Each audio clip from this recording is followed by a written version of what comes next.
Bonjour à toutes et à tous. Le soja fait désormais partie du quotidien des Béninoises et des Béninoises de par les divers usages qu'ils en font. Derrière, plusieurs acteurs travaillent pour sa disponibilité en quantité mais surtout en qualité. Organisés en groupement, ils sont présents et interviennent sur toutes les chaînes de valeur du soja. À l'heure où l'État central ainsi que des projets et programmes accordent un intérêt particulier au secteur, comment ces acteurs s'organisent-ils pour mieux répondre aux défis, notamment ceux liés à la production, à la transformation et à la commercialisation? À cette interrogation s'ajouteront bien d'autres auxquelles répondra notre invité du jour. Avec moi pour le recevoir, Rui Tedo, bonjour. Bonjour Cédric Bakpé, dans le fauteuil pour répondre à nos questions, Fortuné Amonsoubiaou, bonjour. Vous êtes ingénieur agronome de formation et aujourd'hui vous êtes le directeur exécutif de l'Union nationale des producteurs de soja du Bénin. Alors dites-nous, comment se porte la filière soja aujourd'hui? Merci madame. À l'entame, je voudrais vous remercier de m'avoir invité sur ce plateau. Je suis, comme vous l'avez dit, au niveau de l'Union nationale des producteurs de soja en tant que directeur exécutif. Et donc, aujourd'hui, quand on parle de la filière soja et qu'on va 10 années en arrière et même 15, vous pouvez déjà constater que dans les documents stratégiques, la filière soja ne faisait pas partie des filières prioritaires. Mais les acteurs ont cru, ont travaillé pendant des années et à partir de 2016, avec la complicité donc du gouvernement actuel, à travers le président, son Excellence le président Patrice Talon, cette filière a occupé une place de choix dans la définition des politiques, notamment dans le programme agricole du gouvernement, le PAG. Et puis après, dans le programme, le plan stratégique de développement de la filière soja, le PSDSA, où on était parti d'une filière émergente. Une filière émergente parce qu'à un moment donné, on a vu que les activités étaient vraiment attractives autour de la filière. Et 2 années après, ou 3, la filière est devenue une filière locomotive, une filière phare portée par le pôle de développement agricole 4. Et quand vous prenez l'élan en termes de production, depuis les 5 dernières années, nous avons connu un accroissement dont on est passé pendant la campagne 2017-2018, je crois, d'environ 156 000 tonnes. Et aujourd'hui, nous talonnons déjà 300 000 tonnes. Donc, la production a pratiquement doublé en 5 ans. Et donc, quand on se réfère à ces éléments, on peut comprendre que malgré les difficultés, la filière fait son chemin. Je ne voudrais pas dire que la filière se porte extrêmement bien, elle se porte quand même bien, mais avec encore beaucoup de défis à relever. Alors, plusieurs réformes ont été entreprises dans le secteur agricole, comme vous l'avez dit à l'instant dans le programme d'action du gouvernement PAG. La filière soja a été impactée. Donc, alors, lesquelles de ces réformes paraissent salutaires à vos yeux? Quand on parle de réforme aujourd'hui et qu'on prend le secteur agricole en général, il y a beaucoup de réformes qui touchent toutes les filières. Il y a des réformes que je peux qualifier de réformes spécifiques donc, à la filière. Mais de façon générale, l'ensemble des filières, des réformes qui ont été entreprises par le gouvernement, je peux déjà citer la réforme liée donc à la territorialisation de l'agriculture à travers donc désormais les pôles de développement agricole où le gouvernement dit je veux désormais tenir compte des zones agroécologiques favorables à chaque type de spéculation, responsabiliser une agence, les acteurs pour le développement de ces spéculations, mais en mettant aussi à côté donc, ce que nous pouvons appeler les filières de diversification. Dans ce sens, donc, vous comprenez que pour promouvoir donc, les filières locomotives, donc les filières phares, l'État avec les acteurs dote la filière de ce qu'on peut appeler Programme national de développement de la filière. Donc, s'agissant du soja, on parlera de Programme national de développement de la filière soja. Ce programme est actuellement en cours d'évaluation pour générer donc la deuxième génération. Ça, c'est la première chose. Il y a aussi donc des réformes qui ont touché, disons, le volet gouvernance suite à un certain nombre d'observations, de difficultés, de contraintes, de fonctionnalités, de gouvernance, de leadership. Et désormais, puisque le secteur agricole est un levier clé du développement agricole promu par le gouvernement actuel, ils ont mis en place donc les conditions qui vont permettre de suivre donc l'évolution de ces filières-là. Et une des contraintes que je peux citer déjà et qui est commune à toutes les filières, c'est déjà les problèmes de statistiques. Vous comprenez que on peut pas développer une filière sans connaître en réalité, sans avoir les statistiques réelles sur ceux qui travaillent donc au développement de ces filières-là. Ces évaluations de performance donc de ces filières se fait par un comité qui est mis en place et qui est composé donc de la représentation des différents acteurs tels que par exemple la Chambre nationale d'agriculture, la PENOPA, donc la DLROPA et la CCIB, la Chambre de commerce et d'industrie du Bénin, et donc la PACIB. Est-ce que vous voyez?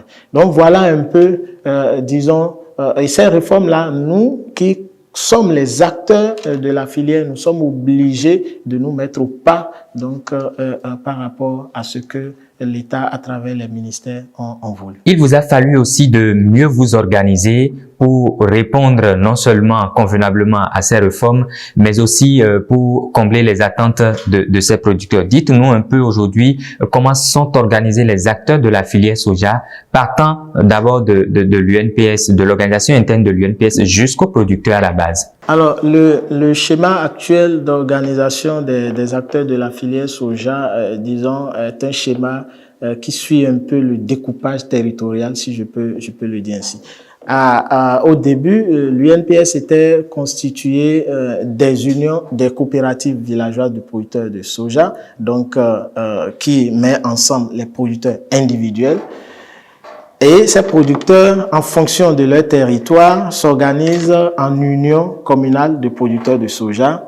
Et ces unions communales de producteurs de soja s'organisent aussi, se sont organisées au niveau national pour les questions de plaidoyer et ont constitué l'Union nationale des producteurs de soja. Mais en 2016, si vous vous rappelez bien, on est passé des territoires d'union régionale, on est revenu donc de 6 unions régionales, n'est-ce pas? On est revenu à 12 départements. Et donc, les acteurs ont voulu se conformer pour avoir des répondants directs donc au niveau de ces départements-là. Et une autre initiative de restructuration avait eu lieu et on est passé désormais du niveau village au niveau commune, puis au niveau département. Et ce sont les départements maintenant qui se regroupent pour constituer la fêtière nationale. Et cela a été fait en 2016-2017. Nous avons eu le temps de mettre ce modèle en œuvre. Nous avons eu le temps d'apprendre et de tirer des leçons, donc aussi bien des facteurs de succès que d'échecs. Et c'est ça qui explique donc la dynamique actuelle en matière de structuration, parce que nous avons relevé quelques contraintes, quelques insuffisances à ce genre de modèle. Au sein de l'UNPS, la structuration, elle est faite comment? Puisque vous venez de nous parler de cette structuration des producteurs à la base jusqu'à l'instance fêtière. Mais au sein de l'instance fêtière, comment les choses sont organisées? Oui, comme je l'ai dit, c'est une structuration de type pyramidal en fait. La fêtière nationale n'est qu'une instance, d'accord, pour porter certaines préoccupations des acteurs vers le pouvoir public, vers le gouvernement, et elle se positionne comme une organisation de défense d'intérêts et de facilitation à un certain nombre de services. Et elle est gérée donc par des organes, donc des organes de gestion. Vous avez l'organe suprême, l'Assemblée générale, vous avez le conseil d'administration, vous avez le conseil de surveillance, et ça, ce sont les organes politiques. Et pour la mise en œuvre de ces politiques, de ces visions, nous avons un organe technique, donc la direction exécutive, et que j'ai donc le privilège et la lourde responsabilité de coordonner, de diriger depuis quelques années. Donc cette direction exécutive s'appuie sur des techniciens, donc chacun dans son rôle en fonction de son profil, pour aider donc le conseil d'administration ou l'assemblée générale à mettre en œuvre leur politique et à leur rendre compte. Vous aviez tantôt parlé de la structuration existante de ces acteurs-là. Quelles sont les insuffisances relevées à ce modèle de structuration? Ok, merci beaucoup. Donc, je disais tout à l'heure que parmi les réformes, il y a que désormais les organisations qui interviennent dans le secteur agricole doivent s'enregistrer dans un registre digitalisé que le gouvernement a mis en place. Ça, c'est la première chose. Et s'enregistrer dans ces registres-là fait appel donc à un certain nombre de prédispositions que ces organisations doivent avoir. Quand on laisse là et qu'on se réfère toujours à l'ancien modèle, quand on parle de coopératives, les coopératives sont des entités économiques. On ne met pas en place, on ne crée pas une coopérative parce qu'on a envie de créer. On crée une coopérative parce qu'on a identifié une contrainte d'ordre économique et même social, et les acteurs se mettent autour pour définir les moyens donc, qui leur permettent de répondre à cette contrainte. Malheureusement, je ne suis pas le premier à le dire, je ne suis pas expert aussi en coopérative agricole, mais nous savons tous que ces coopératives-là ont des problèmes de fonctionnalité. Et quand vous prenez le niveau village, lorsque vous voulez répondre à des besoins de services économiques structurants aux acteurs, il y a vraiment que vous devez avoir un potentiel, disons, économique qui vous permette de lever beaucoup de contraintes. Ce n'est pas le cas dans ce que nous avons observé. Et aujourd'hui, on note aussi la difficulté au niveau des acteurs de participer à la vie de l'organisation, ce que nous appelons communément le sentiment d'appartenance. Lorsque vous avez le sentiment d'appartenance à une organisation, vous travaillez à faire évoluer l'organisation en respectant vos devoirs et en espérant donc vos droits au niveau de cette organisation. Deuxième chose. Troisième chose, c'est que nous avons constaté que tel que je l'ai présenté, donc ce modèle de structuration, après analyse, on voit que il y a des niveaux qui ne sont pas peut-être pertinents parce que ça crée donc un morcellement de services, ça crée un morcellement de structures et in fine, le producteur dans son village individuel qui devrait être impacté donc par les actions de son organisation ne le sent pas réellement.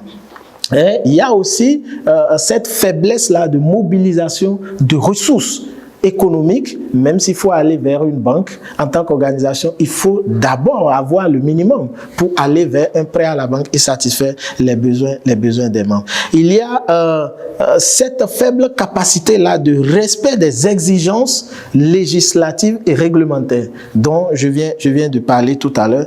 Et il y a tout ce qui est lié donc au principe coopératif que ces organisations-là n'ont pas forcément la force de respecter. Et un autre élément que je voudrais apprécier avec vous, c'est aussi tout ce qui est lié donc à la difficulté de formalisation de ces entités économiques-là. Parce qu'il y a tellement d'exigences de papier qu'il leur faut. Donc, et nous, à l'UNPS, quand on a commencé par faire ces analyses, on a eu, en analysant donc ce que le gouvernement veut désormais des acteurs, des organisations de producteurs. Nous avons fait des visites d'échange dans quelques pays de la sous-région grâce à l'appui du projet des centres innovation verte pour le secteur agroalimentaire. Et le dernier voyage que nous avons effectué, c'était en Inde, où nous avons regardé un peu comment ces organisations-là fonctionnent. Et on s'est rendu compte qu'il y a des choses qu'il faille corriger à notre niveau. Et je signale que cette visite-là, nous l'avons réalisée avec la représentation de la direction législative qui s'occupe de tout ce qui est organisation de producteurs et entreprises agricoles, dont la DLROPA. Et à notre retour, on a essayé d'analyser désormais nos entités. On s'est rendu compte que il y a donc des niveaux qu'on pourrait revoir pour rendre plus dynamique ces entités-là, pour rendre plus dynamique la fêtière qui les représente, pour permettre de porter vraiment des services économiques structurants à leurs membres. Et c'est de là qu'est partie aujourd'hui cette restructuration qui est constatée sur toute l'étendue du territoire pour les acteurs de la filière. Vous avez déjà suscité les différents avantages qui découlent de cette nouvelle expérimentation. Vous avez tantôt parlé de cette facilité pour les acteurs aujourd'hui de bénéficier d'un certain nombre de prêts auprès des institutions financières. Maintenant, en termes de solidarité des acteurs, est-ce que cette nouvelle expérimentation est bénéfique pour eux? Oui, je vais peut-être revenir sur quelques éléments avant d'aller avant de répondre à votre question. Aujourd'hui, les acteurs au niveau de la filière ont opté pour un modèle qui part du niveau communal. Donc, désormais, nous avons des coopératives communales de producteurs de soja. Et ce sont ces coopératives-là qui vont se constituer en fêtière nationale. Donc, ça veut dire qu'il y a deux niveaux qui sont revus. Il y a le niveau village où nous n'exigeons pas la forme coopérative. Est-ce que vous voyez? Il y a le niveau département qui ne fera plus partie du schéma de la structuration. Et pourquoi? C'est pour rapprocher le service au niveau des membres. Parce que après nos analyses, on a vu que l'activité économique se mène vraiment au niveau commun. Et on pourrait mieux organiser les acteurs au niveau commun pour qu'ils puissent rendre directement service donc aux producteurs à la base que d'avoir un autre niveau intermédiaire qui a besoin de mobiliser les ressources, qui a besoin d'avoir du potentiel en termes de ressources humaines, d'accord, alors que ce potentiel en ressources humaines, matérielles, financières peut être actionné au niveau de la commune pour rendre le service plus pertinent. Et le problème se pose aussi au niveau de la fêtière parce que je vous ai dit tout à l'heure que ce sont les unions départementales qui sont membres. Et on compte aujourd'hui 9 unions départementales. Chaque organisation doit contribuer donc à travers des cotisations au fonctionnement de sa structure fêtière. Et donc, on a vu que la contribution de ces acteurs-là est vraiment peu significative, d'accord, pour permettre de lever les contraintes. Et malheureusement, il faut le dire, aujourd'hui, nous, organisations, on est regardant sur le fait que d'ici quelques années, nous devons avoir une autonomie financière. Aujourd'hui, c'est vrai, on est accompagné par les projets de développement, des projets du gouvernement. Et quand ces projets-là sont finis, que deviennent les organisations de producteurs? Et la filière soja ne veut pas vivre cette expérience parce que, en tant qu'étant une filière jeune, elle a eu le temps d'apprendre des autres filières. Il ne sert à rien que les partenaires se retirent et que l'organisation disparaisse. Donc, on met beaucoup plus l'accent sur vraiment des services, on met beaucoup plus l'accent sur l'activité économique, on met beaucoup plus l'accent sur la gestion des acteurs pour permettre donc de lever ces contraintes. Alors, le fait que la forme coopérative ne doit plus exister au niveau des villages ne veut pas dire que la solidarité a disparu. Je donne un exemple. Quand vous prenez une commune, où vous avez 5000 membres répartis de part et d'autre. Ces membres sont dans les villages, sont dans les arrondissements. Alors, il est toujours possible de faire de petits regroupements. C'est que désormais, c'est le producteur individuel qui adhère à sa coopérative communale directement. Maintenant, ces producteurs-là peuvent mettre en place de petits groupes ou, si vous voulez, même les coopératives existantes actuellement qui sont immatriculées ne disparaissent pas. Ils travaillent toujours, mais on leur lève un certain nombre de contraintes qui ne leur permettent pas de répondre aux exigences actuelles des réformes. Du coup, ils peuvent s'organiser en session. Ils peuvent toujours être sous forme de groupement, mais ils n'ont plus l'obligation de faire face à un certain nombre de choses, telles que l'immatriculation. Donc, ils ne sont plus obligés d'aller s'immatriculer, de faire toutes ces formalités administratives-là. Ils ne sont plus, disons, obligés de tenir des comptabilités régulières telles que l'exigent les réformes, mais tous ces genres d'activités, de prérogatives administratives sont désormais portées par leur coopérative communale qui peut être structurée de façon à avoir une équipe technique qui gère et qui accompagne les acteurs. Et c'est de là que vient la question de réseautage. Parce qu'en termes de réseautage, quelles sont les organisations professionnelles agricoles avec lesquelles l'UNPS travaille pour faire quand même passer un message, ces messages du moins, aux instances décisionnelles? L'Union nationale des producteurs de soja, donc si je rappelle sa création en 2011, déjà en 2013, a fait son adhésion à la FUPRO. Donc la Fédération des unions des producteurs du Bénin. Parce qu'il y a des niveaux de plaidoyer que vous ne pouvez pas porter seul. Donc l'Union nationale des producteurs de soja est une organisation membre de la FUPRO. C'est une organisation filière, membre de la FUPRO. Et la FUPRO étant membre de la PENOPA, donc, vous pouvez comprendre que de façon indirecte, le lien est scellé. La preuve, lorsqu'il y a des questions spécifiques qui touchent à la filière soja, la PENOPA s'adresse de façon directe ou indirecte à l'UNPS à travers soit la FUPRO ou directement à l'UNPS. Donc vous voyez, et de même la FUPRO, pour toutes les questions donc, liées à la filière soja, s'adresse à son membre que nous sommes, parce que nous sommes la seule organisation qui travaille donc sur cette filière. Est-ce que vous voyez? Donc en termes de résultats, voilà. Et au niveau État, à travers le ministère de l'Agriculture, de l'Élevage et de la Pêche, ou même le ministère de l'Industrie et du Commerce, toutes les réflexions politiques, stratégiques liées donc à la filière soja, nous prenons activement part. Et donc l'UNPS est bel et bien porté aujourd'hui par toutes ces instances-là, toutes ces organisations pour booster la filière. Alors vous avez tout à l'heure cité les différents, je vais dire les différentes structures qui vous accompagnent, la PENOPA ainsi que le gouvernement. Quel est le type d'appui dont vous bénéficiez de ces différentes institutions? Nous travaillons avec le projet ProACPA, donc qui s'appuie et qui accompagne toutes les questions politiques liées à la filière au niveau national.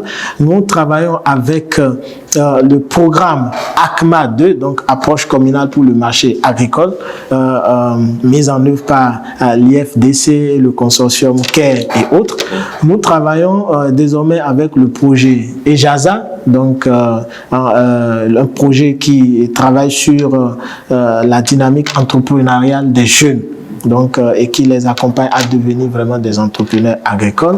Et nous travaillons en lien avec les réformes dont nous parlons aujourd'hui, avec les démembrements des ATDA dans toutes nos zones d'intervention, donc les cellules communales.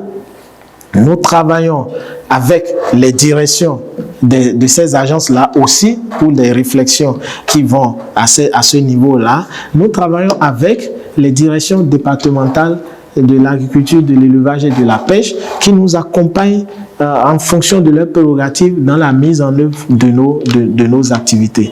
Et je crois aujourd'hui que tous ces appuis ont porté leurs fruits. J'ai parlé tout à l'heure de la montée donc de la production en termes de quantité. J'ai parlé, je n'ai peut-être pas abordé les questions d'amélioration du rendement. Donc vous voyez, il y a quelques années, le soja c'était 750 ou 800 kilos à l'hectare. Aujourd'hui, la moyenne au niveau national, nous sommes à 1300 kilogrammes à l'hectare, donc 1 tonne 300. Et on a des acteurs qui sont régulièrement accompagnés, suivis. On a mis en place des champs de démonstration et on a eu la preuve que notre potentiel peut aller largement au-delà. Ça veut dire que ce sont des appuis techniques, vous bénéficiez que des appuis techniques? Aussi bien des appuis techniques que organisationnels, d'accord, aussi bien administratif aussi, parce que quand vous prenez notre direction exécutive aujourd'hui, nous tenons une comptabilité régulière. Nous avons des manuels de procédure, nous avons des logiciels comptables que nous utilisons. Tout ça, c'est grâce donc parce que cela a amélioré notre performance en termes de gestion. Vous voyez, et les ressources humaines qui font ces activités-là sont portées par les projets qui sont en partenariat avec nous. Et au-delà, donc, les questions liées donc au marché et autres, nous faisons toutes ces analyses-là pour définir ensemble avec les partenaires les stratégies qui peuvent permettre à nos producteurs de jouir du fruit de leur effort. Qu'en est-il des questions liées, je vais dire, à l'accès au financement, peut-être au crédit agricole?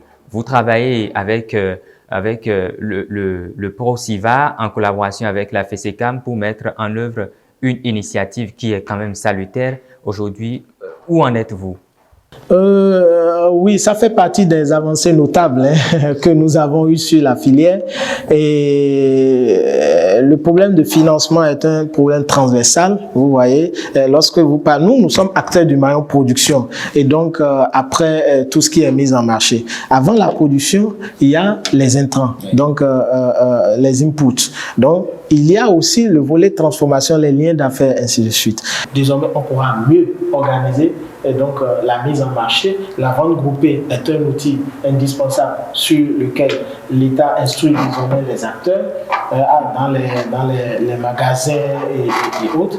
Et travailler maintenant à booster le mindset des producteurs pour qu'ils comprennent que lorsque nous sommes membres d'un réseau, nous avons des obligations avec le réseau.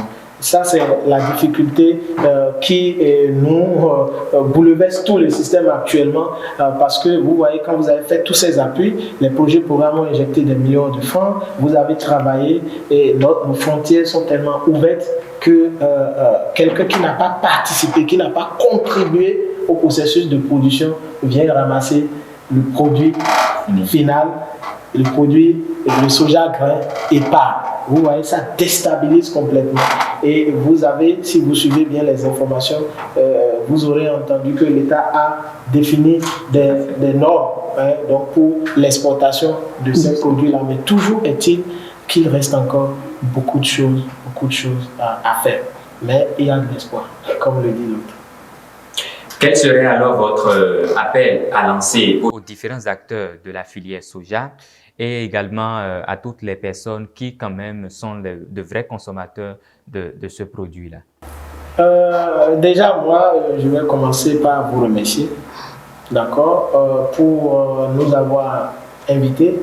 Je voudrais remercier aussi le gouvernement, donc son Excellence le Président Patrice Talon, et remercier ensuite le ministre de l'Agriculture, de l'Élevage et de la Pêche, remercier Madame le ministre de l'Industrie et du Commerce, qui ont beaucoup travaillé avec les acteurs de la filière soja à relever un certain nombre de défis clés.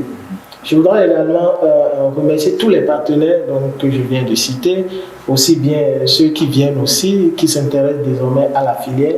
Je vais remercier toutes les structures sœurs, les ONG, Sojaon, DEDRAS, toutes ces organisations qui ont cru, il y a quelques années, ont porté la filière et aujourd'hui, tout le monde en parle, vous voyez. Et donc, je voudrais leur dire que la filière de l'avenir et les acteurs croient en la chose. Il y a la motivation. Mais nous devons juste créer le déclic pour régler un certain nombre de choses liées aussi bien à l'individu, donc aux producteurs, mais aussi aux organisations auxquelles ils appartiennent. Donc voilà, et nous on est prêts à continuer la lutte pour faire de cette filière-là une filière contributrice de façon significative au PIB du Bénin et donc à l'économie nationale. Fortuné Amonsou Biaou, merci infiniment d'être passé par ici. Avec vous, nous avons parlé de la structuration de la filière soja. Nous avons également abordé les nombreuses avancées ainsi que les défis qui sont liés aux différents maillons de cette filière. Il en ressort que la filière soja a de beaux jours devant elle. Merci à toutes, merci à tous de nous avoir suivis et restez connectés sur nos différents canaux.